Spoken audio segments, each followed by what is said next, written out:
हरे कृष्णा। हरे कृष्णा कृष्णा कृष्णा हरे हरे, हरे रामा रामा रामा हरे हरे। हरे कृष्णा। प्रभु श्री कृष्ण की ही कृपा से आज एक बार फिर ये कृष्ण सेविका का विनम्र प्रणाम स्वीकार कीजिए। आज मैं कुछ ऐसे विषय पर को लेकर आई हूँ जो कि यदा कदा हम सभी जो संसार में आए हैं, हम सबके मन में ये विषय यदा कदा आता ही रहता है और हम किम कर्तव्य विमूढ़ हो जाते हैं, समझ नहीं पाते हैं क्या करें कैसे करें। लेकिन हम जानते हैं कि हमारे पास भगवत गीता के समान एक ऐसा पवित्र ग्रंथ है जिसमें भगवान श्री कृष्ण ने सबकी मनस्थिति को पहले से ही जाना हुआ है, क्योंकि हमारे प्रभु सर्वज्ञाता है, सर्वज्ञानी है, सर्वत्र व्याप्त है, हृदय में है, मस्तिष्क में है, हर जगह है। इसलिए हम क्या सोचते हैं, हम क्यों सोचते हैं, ये सब भी केवल भगवान कृष्ण की ही प्रेरणा है, वही एक स्रोत है। और इसीलिए अर्जुन को उपदेश देने के माध्यम से उन्होंने इस पवित्र गीता को हम सब के लिए भी कहा। अब इसी विषय को किस उपदेश में कहा वो मैं आपसे साझा करती हूँ। प्रभु कहते हैं, तत्त्ववित्तु महाबाहो गुण कर्म विभागयो गुणागुणेषु वर्तन्ते इति मत्वा न संजति।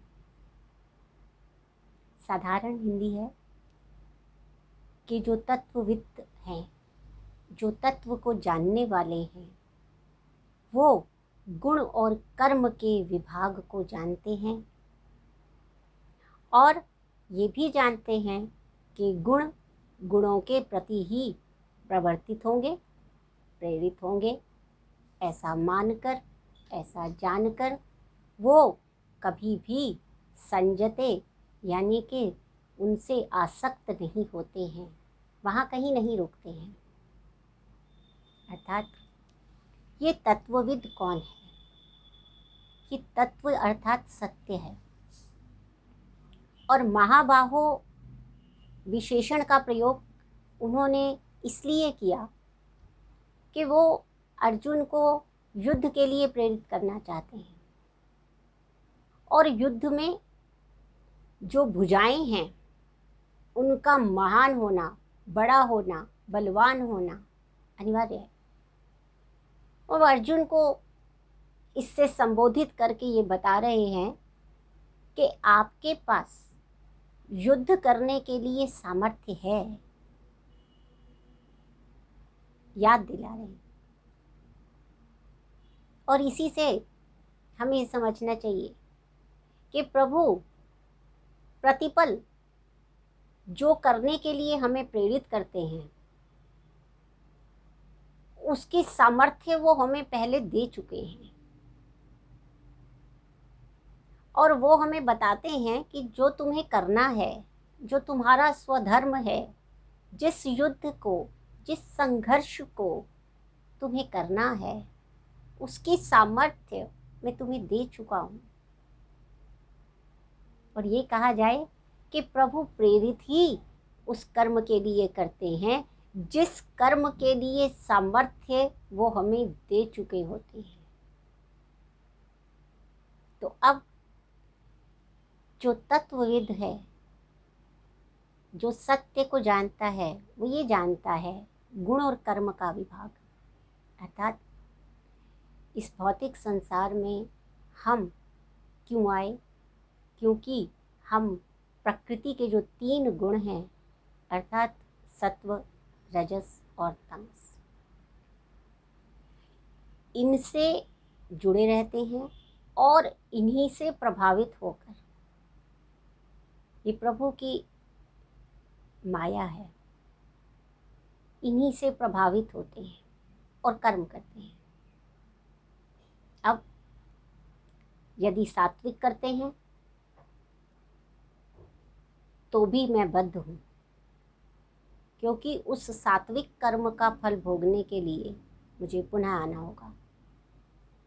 राजसिक कर्म करती हूँ तो भी मैं बद्ध हूँ, उस राजसिक कर्म फल को भोगने के लिए पुनः आना होगा। तामसिक करती हूँ तब भी। ये कुछ उसी के समान है जैसे कि हम बेड़ियों में बंधे हैं। अब वो बेड़ी चाहे स्वर्ण की हो, चाहे रजत की हो और चाहे लोहे की हो, किसी भी रूप में मेरे द्वारा किया गया कर्म, जो कि गुणों के द्वारा ही प्रेरित है, वो मुझे इस भौतिक चक्र से, इस भौतिक वृत्त से निकल जाने का कोई रास्ता नहीं दिखाता है। क्योंकि मैं कर्म करता हूँ, बद्ध होता हूँ और फिर पुनः आ जाता हूँ। तो लेकिन ये तत्वविद ये बात तो जानता है कि गुणों के कारण मुझे कर्म करना पड़ रहा है और उसके कारण मैं भौतिक संसार में आने के लिए भी विवश हूँ, कर्म करने के लिए भी विवश हूँ, क्योंकि चेतनता है मुझ में। चेतनता का लक्षण गति है। चेतनता नहीं होगी तो गति नहीं होगी। तो निश्चेष्ट होने के लिए चेतना रहित होना अनिवार्य है। तो अब क्या करें? तब जो तत्व को जानता है वो समझ लेता है कि मैं भगवान कृष्ण का अंश हूँ और मैं उसी सतचित और आनंद का एक अणुस्वरूप हूँ। इसलिए मैं निर्देशित कर्मों को करने के लिए बाध्य हूँ। मुझे प्रभु द्वारा निर्देशित कर्म करने ही होंगे। अकर्म, कोई कर्म न करना, ये मेरे नियंत्रण में नहीं है। पर मैं क्या कर सकता हूँ? तत्वविद इसलिए ये सोचता है, समझता है, अपने आप को प्रभु का अंश स्वीकारते हुए कि जो भी कर्म मैं करूँ वो कृष्ण को समर्पित कर दूँ, भगवान कृष्ण के चरणों में समर्पित कर दूँ, उन्हीं के कर्मों में, उन्हीं की सेवा में उसे नियोजित कर दूँ। तो फिर मैं अनासक्त भाव से कर्म कर रहा हूँ। जैसे कोई व्यक्ति अपने मालिक के बहुत सारे नोट गिनता है, बस गिनता रहता है, उसमें उसका कुछ नहीं है, जानता है ये किसी और का है और मुझे इसे गिनने का कार्य दिया गया है, स्वीकार कर लेता है। बिल्कुल वैसे ही हमारा कुछ भी नहीं है, हमारे सारे कर्म जो भी हम कर रहे हैं सब भगवान के हैं, उन्हीं के लिए कर रहे हैं। उन्होंने कहा कि ये करना है, हम कर रहे हैं। तो ये जो अपने सभी कर्मों को प्रभु के चरणों में नियोजित कर देता है, अनासक्त भाव से करता है, तब हमें क्या प्राप्त होता है? तब वो तत्वविद क्या प्राप्त कर लेता है? भगवत भक्ति को प्राप्त कर लेता है और तब उसका वो चक्र जो है वो भंग हो जाता है। हरे कृष्णा हरे कृष्णा कृष्ण कृष्णा हरे हरे, हरे रामा राम रामा हरे हरे। एक छोटा सा दृष्टांत देती हूँ इस भावना को और समझने के लिए कि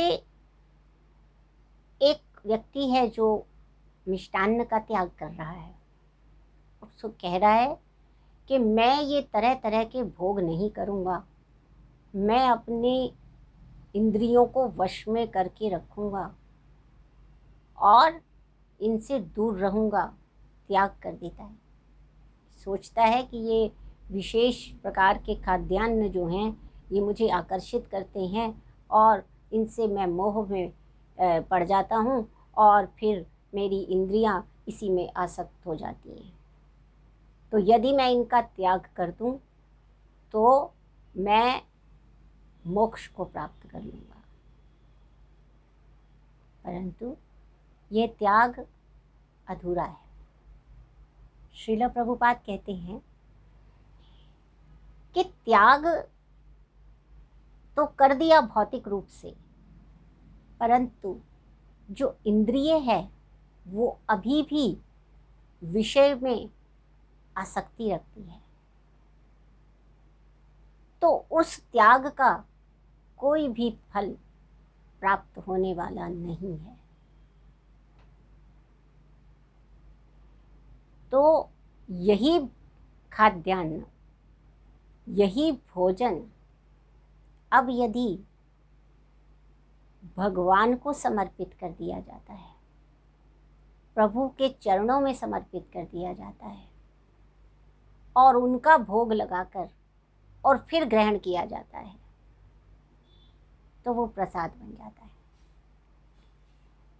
तत्वविद जानता है कि ये भौतिक रूप से ऐसा नहीं दिख रहा कि प्रभु ने इसमें से, इस थाली में से कुछ ग्रहण किया है, परंतु वो जानता है कि प्रभु पूर्ण है और पूर्ण में से पूर्ण उत्पन्न होता है और पूर्ण में से पूर्ण के निकल जाने के बाद भी पूर्ण ही रहता है।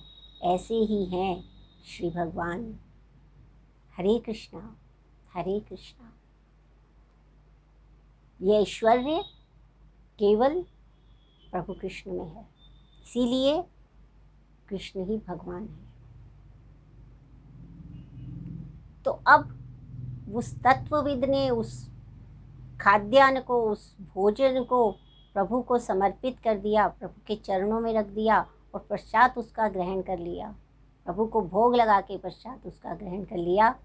तो अब ये भोग भी उसकी तपस्या है, ये भोग भी उसका वैराग्य है और इस भोगयुक्त वैराग्य से वो अपने भक्ति मार्ग पर आगे बढ़ जाता है, वैकुंठ की तरफ बढ़ जाता है, उस चक्र को तोड़ सकता है। तो प्रभु ने बहुत सरल शब्दों में ये बता दिया कि तत्वविद इति मत्वा न संजते। यह मानकर कि ये गुण हैं, ये कर्म हैं, इनसे मैं बद्ध हूँ, कर्म करना मेरे नियंत्रण में नहीं है, कर्म करना ही होगा और जो भी कर्म करने के लिए मैं इस भौतिक संसार में आया हूँ उसको करने की सामर्थ्य मुझे पहले से ही मेरे प्रभु ने देकर भेजी है और वो कर्म करना, मैं उस कर्म करने के लिए बाध्य भी हूँ। परंतु मैं इस भव चक्र को, इस भवकूप को कैसे छोड़ पाऊँगा जबकि मैं अपने सारे कर्मों को भगवान के चरणों में नियोजित कर दूँगा, भगवान की सेवा में नियोजित कर दूँगा। तो इसलिए जो तत्वविद है, जो अपने सामर्थ्य को पहचानता है, जो अपनी विवशता को भी पहचानता है, जो भौतिक गुणों को भी जानता है, भौतिक गुणों के प्रभाव को भी जानता है और साथ में उस परम सत्य को भी जानता है जहाँ ब्रह्म है, परमात्मा है और श्री भगवान है। हरे कृष्णा। तो आज इतना ही।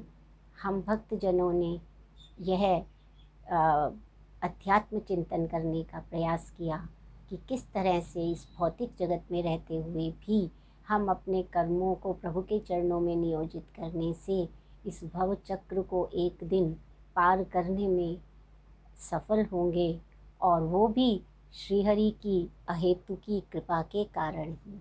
इसलिए हम सब प्रभु से करबद्ध निवेदन करते हैं कि वो अपनी अहेतु की कृपा बनाए रखें और उस तत्व ज्ञान से हमें कभी पृथक ना करें, जिसको जानकर हम अपने कर्मों को उन्हीं के श्री चरणों में समर्पित करते हैं और कर्ता भाव से मुक्त हो जाते हैं। हरे कृष्णा हरे कृष्णा।